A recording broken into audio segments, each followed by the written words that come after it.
걸려서 좀 고생하신 분도 없었는데 기간이 걸려서. 그런 분 계시죠?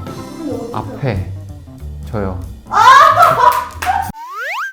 그래서 오늘 제가 준비한 콘텐츠는요. 네, 절대 이런 사람들은 경매하면 안 된다. 자, 제가 생각하는 거는 당장 돈을 벌어야 되는 사람, 한두 달 안에 1,000만 원을 벌겠다, 이런 건 없어요. 경매에서 이런 건 없고, 최소 낙찰받고 3개월 정도는 보셔야 되고, 매도까지 하겠다 플러스 3개월 더, 반년은 봐야 되는 거예요. 시간이 있어야 되고, 반년 동안 묶이더라도 하는데 문제가 없으셔야 돼요. 뭔가 투자금을 써야 된다던가 이런 게 없으셔야 됩니다. 실제로 저희 수강생 중에 단타로 팔아가지고 돈 넣었던 거를 다 회수하고 한 뭐 2천만 원 정도 차익을 누리겠다라는 분이 계셨어요. 그분 결국 못했거든요. 그 기간을 3개월, 4개월로 잡아버리니까 이게 안 되는 거예요. 명도하고 나니까 이미 2달 반이 지나 있어요. 한 달밖에 안 남았죠. 그 기간 동안 매도를 하려고 하니까 이게 잘 안 되더라고요. 가격이 좀 낮은 물건들일수록 매도하기가 좀 더 시간이 걸리거든요. 아파트 같은 건 매도가 분위기 좋을 땐 잘 되잖아요. 근데 뭐 2억 이하 빌라, 오피스텔 이런 거니까 매도까지 시간이 좀 걸려요. 그거를 생각하지 못하고 그냥 울며 겨자 먹기로 전세로 했어요. 한 달 안에 나가셔가지고 플러스 알파를 만들진 못했지만 투자금 정도는 다 회수를 했었습니다.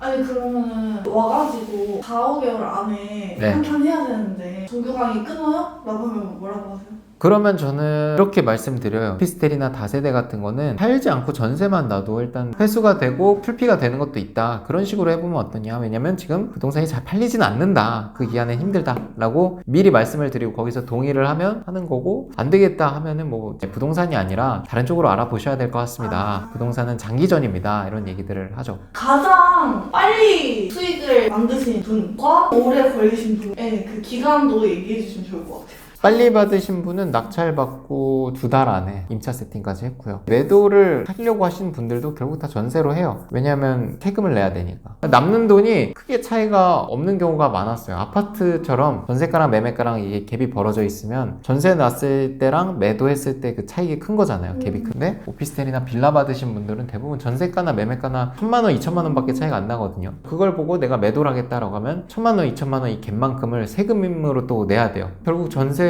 놓는 거랑 남는 돈은 똑같고 파는 거는 소유권을 날리는 거잖아요. 값어치가 시간이 지나면서 올라갈 수 있는 건데 받는 돈은 똑같다라고 하면 보통 전세로 하죠. 2년 뒤에 더 올라갈 걸 고려하면. 그리고 좀 걸려서 좀 고생하신 분도 없었는데 기간이 걸려서. 그런 분 계시죠? 그럼 어떡해요? 앞에 저요.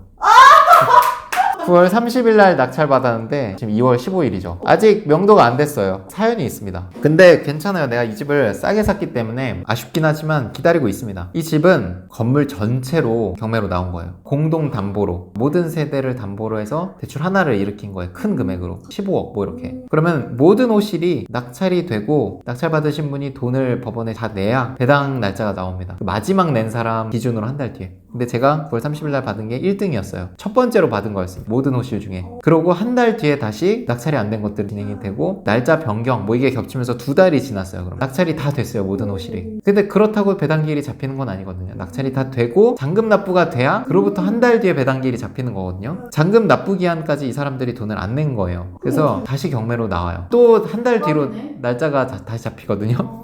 근데 웃긴 게 경매 진행되기 한 3일 전까지는 지연 이자를 계산해서 낼 수 있어요. 기한 지나서 내는 거. 그렇게 내시더라고. 5일 남기고. 잔금 납부 기한을 35일 주는데 이분들은 한 60일 뒤에 낸 거예요. 결론적으로 3월 초에 잡혔습니다. 배당기일이. 제가 받은 물건의 세입자는 자기가 배당받는 걸 확인하고 나가고 싶다고 했어요. 근데 거기서 제가 뭐 어떻게 할 수는 없거든요. 오케이 그럼 배당기일 잡히면 연락 다시 드리겠습니다 한 게 계속 미뤄진 게 3월까지 온 거고 3월 1일에는 배당 얼마 받는지 다 나와요. 근데 시간이 오래 걸렸죠. 부동산 시장의 분위기와 네. 그 임차 수요 때문이 아니라 이런 경우도 있고. 그러니까 제가 경매를 이렇게 4개월 안에 뭔가 내가 매도 차익을 내겠습니다 하면 불가능한 게 저 보세요. 낙찰받고 명도도 안 됐어요. 5개월 됐는데 예상치 못한 상황이 생길 수도 있다는 거죠. 내가 시간적으로 여유가 있어야 됩니다. 제가 무슨 드라마나 이런 거 인신매매 영화였거든요. 심장은 두 개인 거 아시죠? 첫 번째 낙찰이 무조건 쌉니다. 네. 이러고 시작하는 말이에요. 그게 맞나요? 그러니까 이 호실에 첫 번째 낙찰을 받는 게 낫다는 거지. 다른 거 나오면 그 다음은 무조건 낙찰가가 점점 높아진다. 아,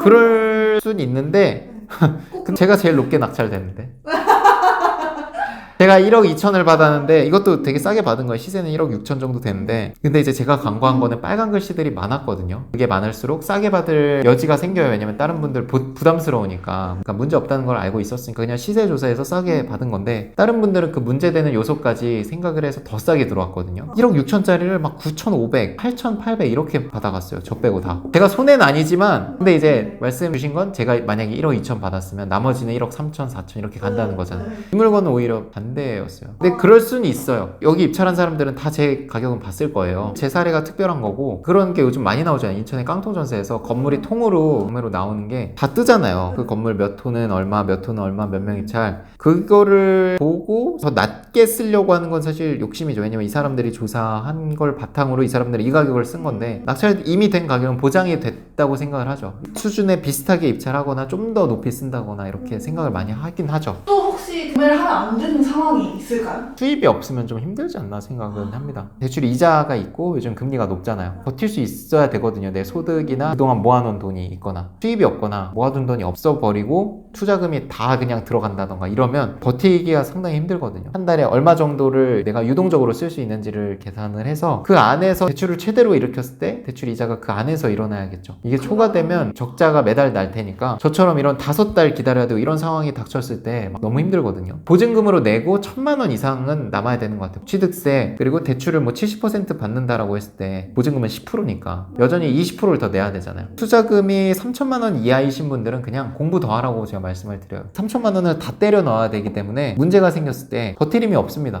소득 자체가 높으시면은 괜찮긴 한데 임장 가서 이런 말을 들었을 때 좀 더 조심해야 된다. 한마디 한마디에 좀 많이 휘둘리시는 사람들. 임장 가면 강남에 있는 아파트 임장하러 가면 좋은 얘기만 듣겠죠. 상품성도 좋고 거래도 잘 되니까. 근데 빌라 오피스텔 임장하러 가면 취급을 잘 안 하는 부동산들 일단 많고 되게 부정적인 선입견을 갖고 있는 공인중개사들도 많아요. 그렇게까진 나쁜 게 아닌데 예를 들어서 1억 6천까지 받을 수 있는데 1억 막 3천을 얘기하고 1억 2천 정도 받을 수 있을까? 뭐 이런 식으로 얘기를 해요. 근데 막상 이거를 내가 1억 6천에 내놓으면 거래가 되는 걸 제가 많이 봤거든요. 보통 안 좋게 얘기하거나 부정적으로 얘기하는 사람들은 80% 이상이 잘 모르는 거예요. 잘 아는 사람을 찾아라. 그럼 그 사람은 분명히 자신 있게 얘기를 해줄 거다. 10군데 가면 한두 군데 정도는 나와요. 사실 빌라 오피스텔이 그래서 되게 어려운 거라서 저희 정규 수강생분들이랑 임장 가는 건 아파트로 안 하고 일부러 어려운 걸 해요. 아파트 하면 저도 너무 쉽거든요. 그걸 할 줄 알면 아파트는 너무 쉽게 느껴지거든요. 진짜 오늘도 고생하셨습니다. 고생 많으셨습니다.